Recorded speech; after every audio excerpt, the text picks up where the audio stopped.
اللهم صل وسلم وزد وبارك على أشرف الخلق سيدنا محمد عليه أفضل الصلاة والسلام.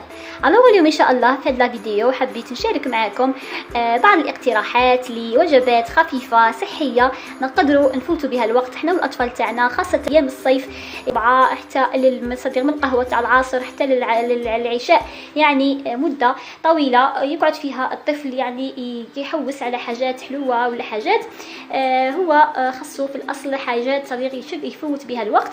وحنا تاني كيف يعني من بين هذه الوصفات اللي نقدروا نستهلكوها يعني ما تعطيكش فيهاش بزاف حريرات وتفوت بها الوقت هي البوشار كما كتشوفوا.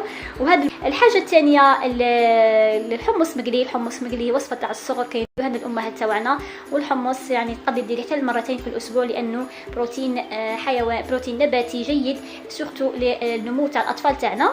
وثاني مع الحمص نديروا مكسرات وعلى راسها الكاكاو.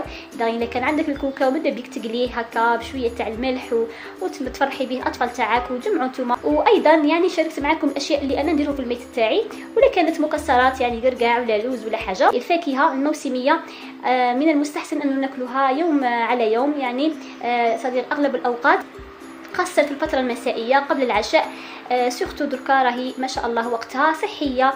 وكان هذو هما الاقتراحات اللي حبيت نشاركهم معكم. ما تنساوش دعم القناه، نقول لكم يسعدكم الله الذي لا تضيع ودائعه.